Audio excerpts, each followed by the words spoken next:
그의 살이 그의 아이의 살같이 회복되어 깨끗하게 되었더라. 아멘. 자, 우리 다시 제목을 읽겠습니다. 시작. 내 생각에는. 자, 이 부제는 교만과 순종의 사이입니다. 한번 더 해볼까요? 내 생각에는. 오늘은 성경의 인물 가운데 나아만 장군에 대한 이야기를 한번 나눠보면서 은혜를 나눌까 합니다. 한번 더 해볼까요? 나아만 장군. 여러분, 구약에 보면 많은 사람들이 나오는데 뭐 하나님의 사람도 있지만 특별히 이스라엘 사람, 하나님의 사람은 아니지만 이방 민족의 사람을 이슈화해서 말씀을 전하는 경우가 있는데, 오늘 바로 아람이라는 나라에 사는 나아만 장군 이야기가 우리 가운데 큰 은혜가 될 줄 믿습니다. 그러면 이 나아만 장군은 누구인가를 생각해 봐야 될 텐데요. 지도를 잠깐 보실까요? 지도를 좀 보면 저기 보면 그 시대의 지도입니다. 보면 남유다 북이스라엘이 있죠. 그 위에 보면 아람 왕궁이라는 데가 있고 다메섹이라는 데가 있어요. 아람 왕궁 보이시나요? 지금의 시리아 정도 될 것 같습니다. 하고 요르단 국경지대 아람이라는 왕국이 있는데 그 왕국에 있던 나아만 장군, 지금으로 말하면 국무총리급 되는 나라의 2인자였던 나아만 장군의 이야기가 되겠습니다. 자, 그 당시에는요, 이 아람이라는 왕국이요, 상당히 강국이라 북이스라엘이 꼼짝을 못했던 시기, 눈치 보던 시기입니다. 그런 가운데 나라의 2인자였던 나아만 장군 이야기가 나오는 거예요. 자, 이 나아만 장군은 어떤 사람이냐? 그림 넘겨주실까요? 자, 보시면 이제 상상해서 그린 그림인데, 이 나아만 장군은요, 왕과 백성들에게 인정받고 존경받은 구국공신입니다. 그래서 나름 인품도 갖춘 장군이었음을 미루어할 수가 있습니다. 그러나 이 나아만 장군의 가장 치명적인 약점이 하나 있어요. 그게 뭘까요? 오늘 1절에 나오는 나병이 있는 거야. 요즘 한센병이라고 하는데 나병이 있어요. 자신의 이력에 대해 이력의 최고의 아킬레스건이었던 나병이 있었어요. 그래서 나라에서 그럼에도 불구하고 나라에서 인정받는 걸 보면 얼마나 노력하고 최선을 다해서 그 자리까지 올랐는가를 알 수가 있습니다. 나아만 장군은 겉보기에는 완벽한 사람이죠. 그러나 그의 마음 한구석에는 언제나 짐이 있었고 상처가 있었고 고통이 있었어요. 바로 나병에 대한 겁니다. 이거는 그냥 그린 거지만 그 시대는 나병은 불치병으로 여겼고 신에게 버림받았다는 이야기가 많았기 때문에 이 나아만 장군은 항상 갑옷 입기를 즐겼을 것이고 남들에게 얼굴 비친 걸 좋아하지 않았을 겁니다. 그렇기 때문에 완벽하게 보인 이 사람도 그 마음 가운데 힘들고 어려운 고통이 있었다는 거죠. 여러분들 주변에도 잘 보시면 겉보기에는 젠틀하고 멋지고 완벽하게 보이는 사람일지라도 그 가운데 나병, 영적인 문제, 육적인 문제가 다 하나씩은 다 있습니다. 세상에는 완벽한 사람이 있을까요? 없을까요? 없습니다. 그때에 이 장군의 아내가 놀라운 소식을 알려주는 거예요. 놀라운 소식입니다. 3절 한번 읽어볼까요? 시작. 좋겠나이다. 그가 그 나병을. 자, 주인님께 이 북이스라엘의 출신인 하인이 여주인께 얘기하는 거예요. 야, 그림 보여줘. 한 애언자를 만나 우리가 살던 북이스라엘 사마리아에 사는 이 엘리사를 만나면 이 나병 치유된다는 얘기를 한 거예요. 그랬더니 이 여주인이 너무 흥분해가지고 남편에게 바로 알리는 겁니다. 그래서 이 나아만 장군이 그 소식을 듣자마자 왕에게 가서 허락을 받고 조서를 가지고 북이스라엘로 군사와 금은보화를 가지고 엘리사를 만나러 갑니다. 마음에 망설임과 함께 나을 수 있을까라는 기대감을 가지고 한 걸음에 아까 지도에 봤듯이 거의 수십 킬로 이상 되는 그곳을 가게 됩니다. 드디어 엘리사를 만나거든요. 그런데 엘리사를 만나기 전에 엘리사의 집 앞에 있었어요. 그런데 나만 장군이 생각했던 장면과 다른 모습이에요. 10절 한번 읽어볼까요? 읽겠습니다. 시작. 요단강에 몸을 7번 씻으라. 자, 앞에를 보시면 엘리사가 나왔어요? 안 나왔어요? 안 나왔어요. 엘리사가 자기의 종을 보내가지고 얘기를 했다라는 거예요. 그림. 엘리사의 집 앞에 왔는데 엘리사는 콧배기도 안 보여. 그리고 한참 후에 하인을 보내가지고 우리 주인님이 요단강 가서 7번 씻으랍니다. 그러면 회복될 거랍니다라고 얘기를 틱 하고 가버리는 거예요. 여러분들, 이거는 그 시대 그리고 이스라엘과 아람 사이의 관계면에서는 엘리사가 이렇게 하면 될까요? 안 될까요? 안 돼요.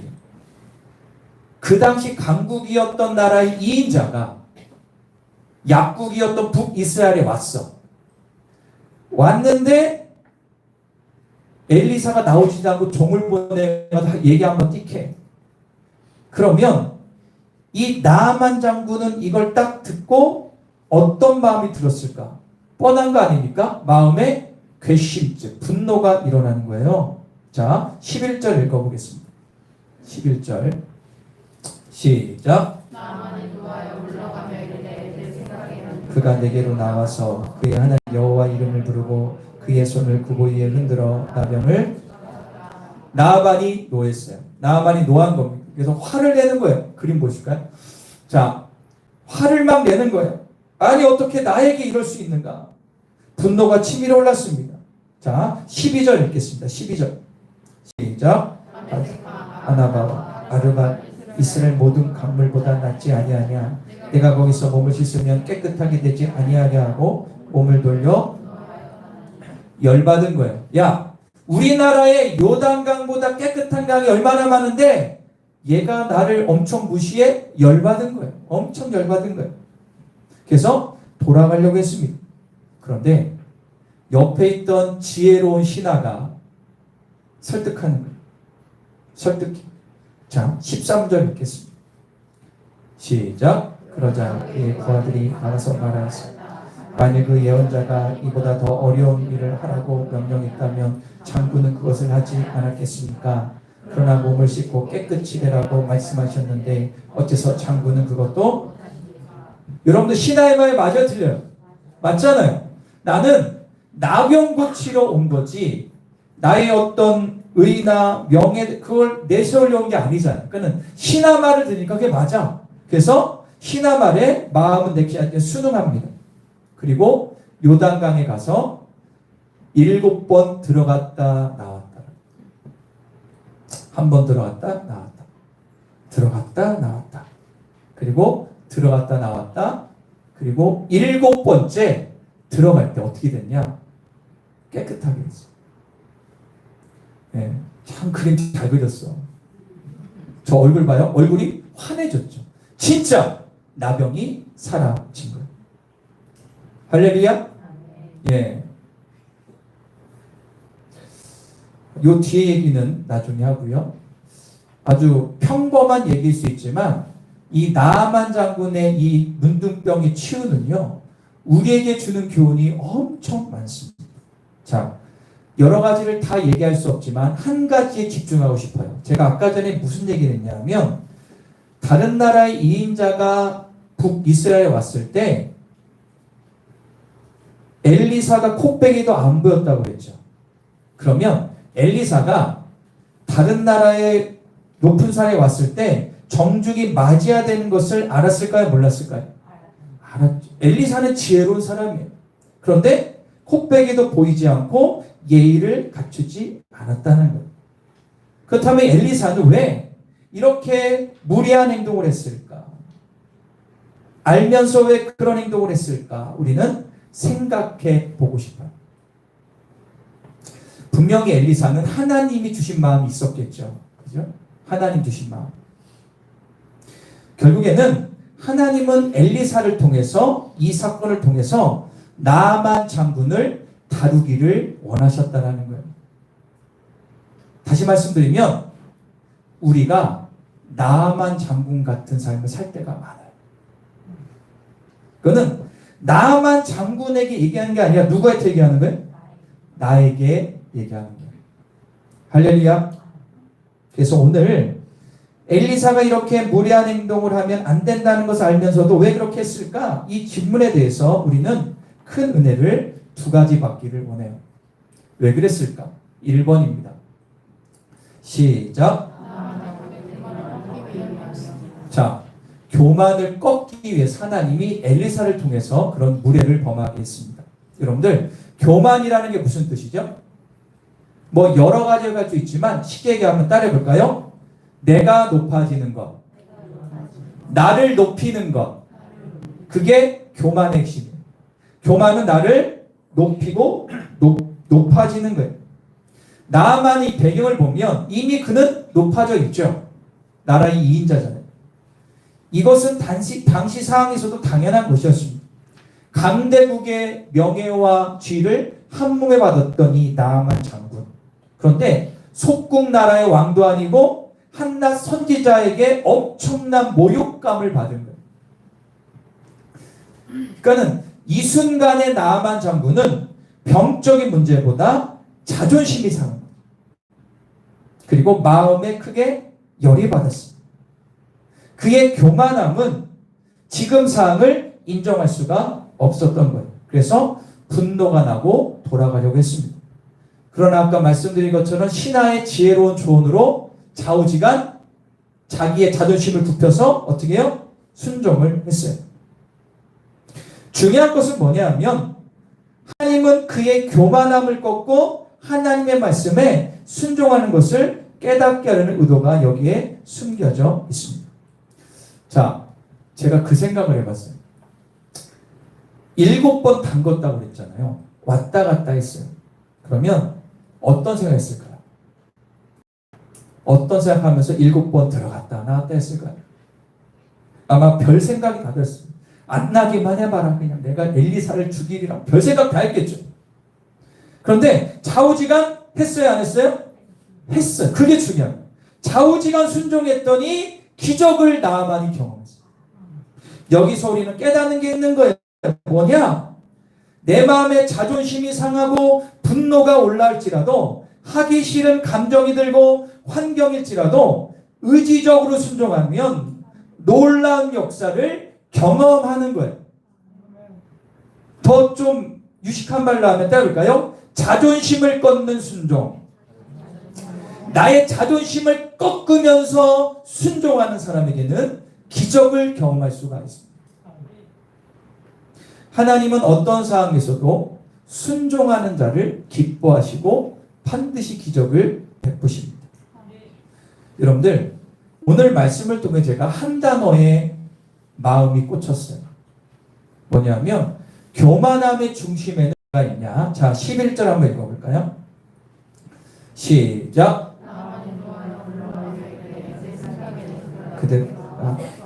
그의 하나님 여호와의 이름을 부르고 그의 손을 그부 위에 흔들며. 자, 한번 더 해볼까요? 내 생각에는. 오늘 제목이죠. 나만이 이런 무리한 행동을 보면서 자기가 했던 생각이 있던 거예요. 내 생각에는. 그러니까 자기의 생각과 엘리사가 다른 모양을 취하니까 열받고 분노가 치밀어 오릅니다.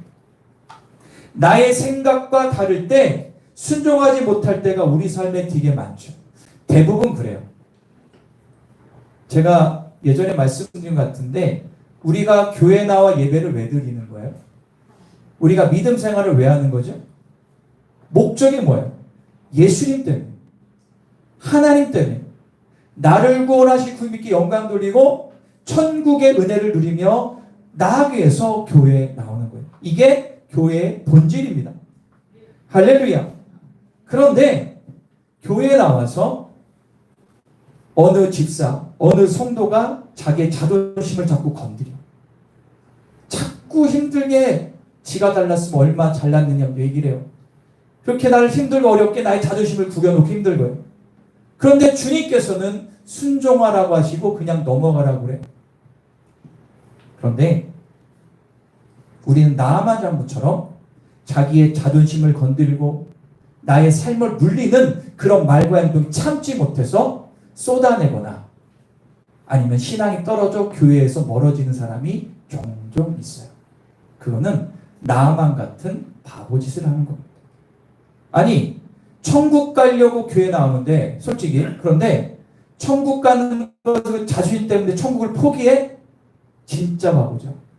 그런데 우리의 삶을 잘 보시면 그 욱하는 것, 힘든 것 때문에 관계 깨지고, 맞아요? 틀려요? 조금만 생각하면 내가 한 번 참으면 될 건데 나의 자존심, 체면, 이해할 수 없는 사항 때문에 어떻게 해요? 순종하지 못하고 우리가 많은 일을 발생하고 믿음까지 흔들 때가 있다는 사실. 나의 경험과 생각과 지위와 명예가 만든 교만이 자존심을 상하게 하고 열받게 하고 분노하게 합니다. 하기 싫게 하고 포기하게 만듭니다. 그러나 한번 더 해볼까요? 내 생각에는 이거를 하나님의 생각으로 바꿔야 돼요. 내 생각이 아니라 하나님의 생각에 나를 맞출 때 그때서야 진정한 그리스도인이 됨을 믿으시기를 간절히 축원합니다. 교만함, 즉 내 생각을 계속해서 고집하는 것을 하나님은 싫어하시고요. 이런 표현까지 쓰세요. 좀 심한 표현. 하나님 이렇게 표현하세요. 잠언서 16장 5절입니다. 시작.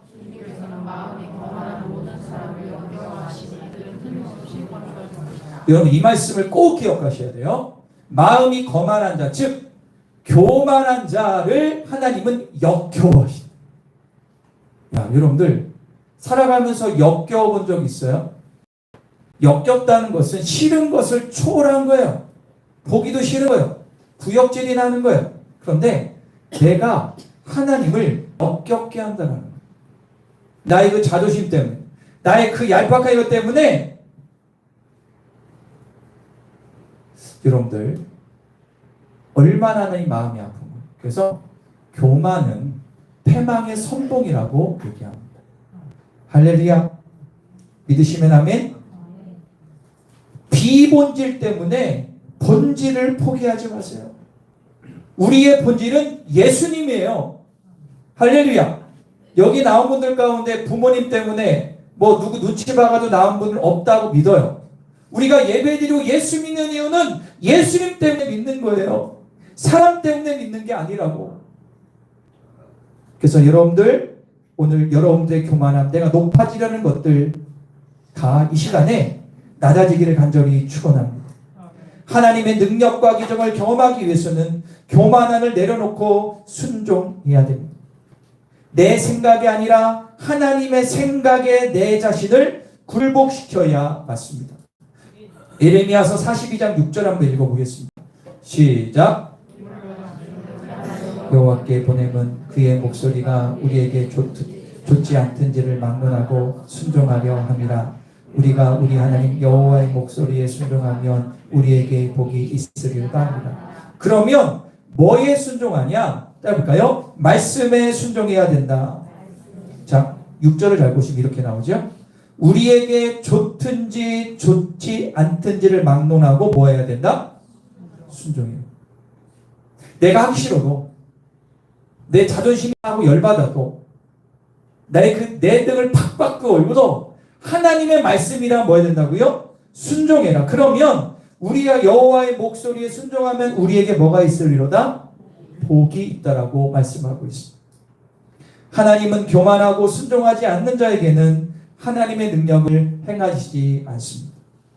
한번 생각해 보십시오. 나만처럼 내 생각으로 살고 판단하고 선택하지는 않았는지, 아니면 하나님의 생각에 나의 생각을 굴복시키며 순종하는 사람을 살았는지 내 자신을 돌아보는 이 아침 되기를 간절히 축원합니다.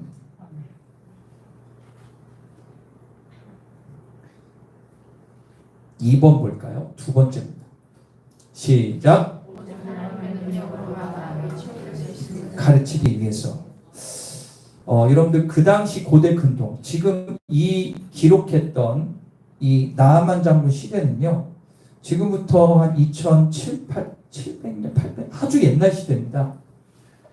이 고대 시대는요, 나라마다 질병을 치유한다는 존재로 주술을 말해요. 주술이 뭐죠, 여러분들? 주술이 뭐예요? 네, 뭐 점치거나 뭐 마술하거나 뭐 하늘로 보면서 하는 그런 거예요. 이런 주술적 행위로 병을 치유하려고 했던 시기였어요. 그러면 아람이라는 나라에 있던 이 나아만도 주술사를 통해서 병을 치유하려고 많은 노력을 했을 겁니다. 웬만한 건 다 했을 거예요. 그런데 지금은요, 엘리사는 나타나지도 않고 아주 평범하고 어이없는 처방을 엘리사가 내려요. 그동안 봤던 주술사들은 엘리사 같은 얘기를 한 번도 한 적이 없거든. 뭐라고 그랬어요? 요단강에 7번 들어갔다 나왔다. 나아만이 더 화난 거예요. 그동안 내가 봤던 주술사들은 막 열심히 날 위해서 막 기도해주고 뭐 무슨 행위를 했는데 얘는 콧배기도 안 보이고 그 요단강에 담궜다 나왔다에 이게 더 열받게 한 거예요. 우리나라에 더 깨끗한 강이 얼마나 많은데 분노가 올라온 거예요. 그래서 우리들은요, 큰 병이 있을수록, 그죠? 어떤 큰 어려움이 있을수록 큰 대가를 치러야 나을 수 있다고 생각합니다. 당연히 그럴 수 있겠죠. 하지만 하나님은 인간적인 생각의 테두리 안에서 일하는 분이 아닙니다. 전능하신 분임을 믿으시기를 바랍니다. 그래서 아주 평범하고 누구나 다 할 수 있는 방법으로 인간이 고칠 수 없는 병들을 치유하시는 분이 하나님임을 믿으시기를 간절히 축원합니다. 그러면 하나님이 나아만을 통해서 원하셨던 것은 뭘까요? 여러분들, 요단강에 7번 들어갔다 나왔다. 왜 그렇게 시켰을까요? 누가 보면 바보짓 같잖아요. 하나님이 나아만에게 요구한 것은 뭐냐? 따를까요? 작은 순종. 순종을 원하셨습니다. 내 생각과 내 지혜와 내 경험으로 이해가지 않아도 하나님이 자꾸 하래.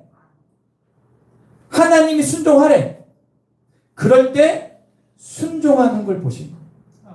여러분들 한번 생각해 보시라고. 비유가 좀 그렇지만 미국의 넘버2가 누구예요? 뭐 부대통령이라고 칩시다. 그 사람이 한국에 왔어. 그러면 한국이 난리 나겠죠. 준비하겠죠.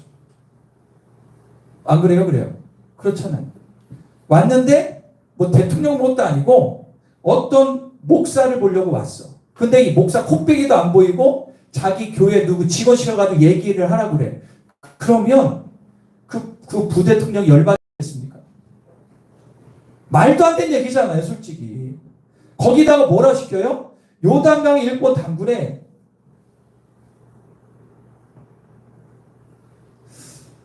여러분들 순종을 원하시는 거 따를까요? 순종했어요. 첫 번째 담글 때는 어떤 생각했을까? 두 번째, 세 번째, 네 번째, 다섯 번째, 여섯 번째쯤에 안 할 거야. 아이, 죄송합니다. 아이, 더러워. 안 해. 했지만 마지막 7번째 들어갔을 때 몸이 어떻게 했어요? 쉬워했어요. 하나님은 그걸 보시는 거야. 너 그거 하기 싫지? 그러나 마지막 짝에 순종해봐. 내가 책임져 줄게. 항상 하나님은 그런 방법을 쓰세요. 한 방에 딱 응답 주시는 분이 아니에요. 저는 그게 좀 얄미울 때도 있지만 그게 성경에 나온 하나님의 방법입니다. 그런데 그게 맞습니다. 여러분들 작은 순종하시기를 축원합니다. 나아만 장군은요, 이런 경험을 통해서 고국으로 돌아가서 어떤 결단을 하냐? 아람이란 나라에 섬기던 신이 있었는데 뭐라고 하냐? 이렇게 해요. 자, 열왕기하 5장 17절 한번 읽어볼까요? 이렇게 결단합니다. 시작. 노새 2마리를 실을 흙을 나에게 주십시오. 이제부터 내가 여호와의 다른 신에게 언제나 그 밖에 제사를 드리지. 여러분들 이게 무슨 얘기입니까? 이제부터는 내가 아람에서 믿었던 신이 아니라 누굴 믿는다고요? 여호와를 내가 믿겠다. 할렐루야. 그 당시에는 있을 수 없는 일이지만 이 사건을 통해서 하나님은 그를 하나님의 백성으로 선택하기 원하셨다는 거예요. 인간은요 아주 교만하고 나태해서 코너까지 몰고 몰아 극적일 때 돌아와야 정신 차려요.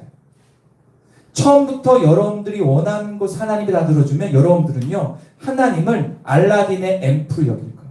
아니에요. 하나님은 우리를 너무 잘하기 때문에 코너로 자꾸 몰아갈 때가 많으세요. 자꾸 어려움 줄 때도 있고 막 이래요.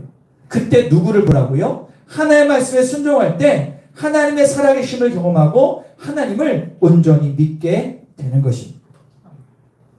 순종이 제사보다 낫다고 했습니다. 순종이 모든 질병과 문제를 치유하는 열쇠가 됨을 믿으시기를 간절히 축원합니다. 그래서 여러분들이 마지막으로 드리고 싶은 게 있습니다. 해볼까요? 순종은 믿음이다. 다시요. 순종은 믿음이다. 여러분들 저를 보세요. 여러분들이 그동안 살아오시면서 많은 예수 믿는 사람들을 보셨을 거예요. 우리 교회도 있고 주변에 친구들도 있고 부모님도 있고 많을 겁니다. 그죠? TV도 봤는데 100%는 아니지만 진짜 그 사람의 믿음이 좋은가 안 좋은가를 판단하면 그 사람이 순종하고 사는가 아닌가를 보면 대충 알아요. 겉과 속이 다른 그런 크리스천들이 얼마나 많은지 본인들 아시죠? 여러분들 아실 거예요. 다. 그 사람이 진짜 말씀에 순종하냐 아냐냐를 보시면 그 사람의 믿음이 나와요. 저 사람이 말씀대로 살려고 몸부림치냐 아니냐를 보시면 그 사람의 믿음이 나와요. 순종하냐 아냐가 그 사람의 믿음을 짓는 다림줄이 되는 거예요. 그러면 사람 여러분 성격이 조금 죄송해요. 약간 조금 약간 그럴 수도 있어요.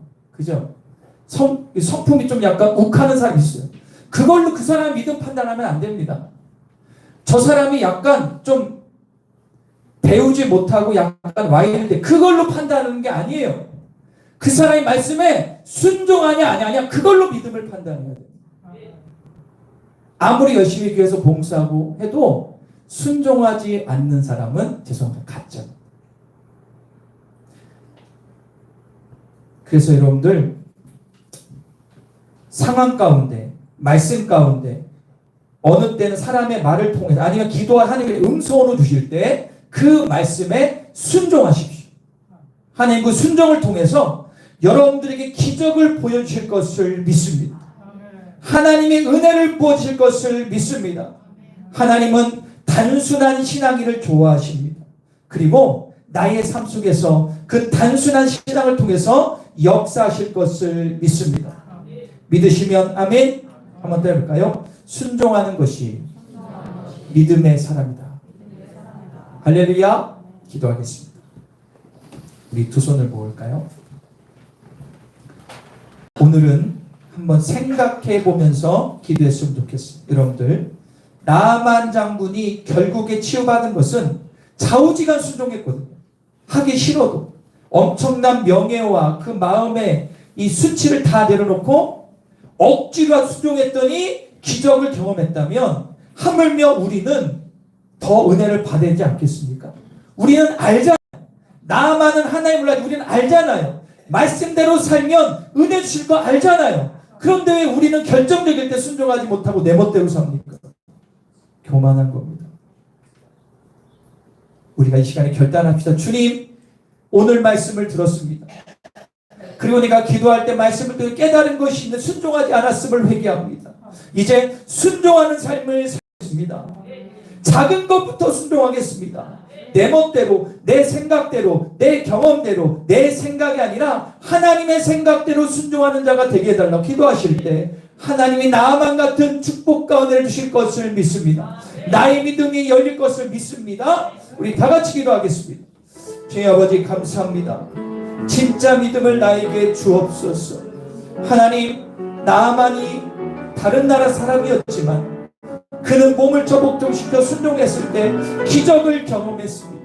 우리도 하나님 아버지, 내 비유가 상하고 자존심이 상하고 하기 싫을지라도 말씀에 아멘하며 순종할 때 주시는 놀라운 축복을 경험하게 하여 주옵소서. 하나님은 살아계시는구나, 하나님만이 온전한 분이시구나, 전능자구나, 이거를 깨달아 하는 축복을 주옵소서. 내 삶에 어떠한 문제가 환난과 고통이 있을지라도, 내 삶에 믿음이 떨어질지라도 오직 주님 붙들고 승리하는 우리의 삶이 되게 하여 주옵소서. 하늘 문이 활짝 열리게 하여 주옵소서. 성령 충만, 능력 충만하게 하여 주옵소서. 내 생각이 하나님의 생각으로 가며 교만과 순종의 사이에서 순종하는 자가 될 수 있도록 도와주시고 역사하여 주옵소서. 우리의 삶에 임하시는 주님을 찬양하며 나아갑니다. 은혜 가운데 거하기를 원합니다. 할렐루야. 감사합니다. 하나님 아버지, 한국 사회는 허례허식이 참 많습니다. 외제차도 많이 타고 겉보기를 중요한 이 땅 가운데 우리가 이 시간 거품을 뺍니다.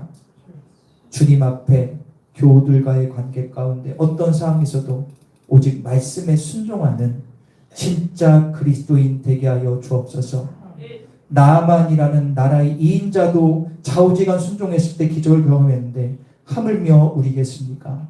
주여, 이제부터 말씀을 듣고 기도할 때 주시는 감동과 목사님의 권면과 그리고 주변 사람들의 그 얘기가 내 마음에 왔을 때 아멘으로 순종하는, 그래서 하나님의 놀라운 은혜를 누리는 우리 온 성도 되게 하여 주옵소서. 내 생각대로, 내 마음대로, 내 마음이 가는 대로 살아가는 개인주의적이고 감정적인 삶이 아니라 객관적이고 성경적이고 말씀적이고 영적인 삶을 살겠사오니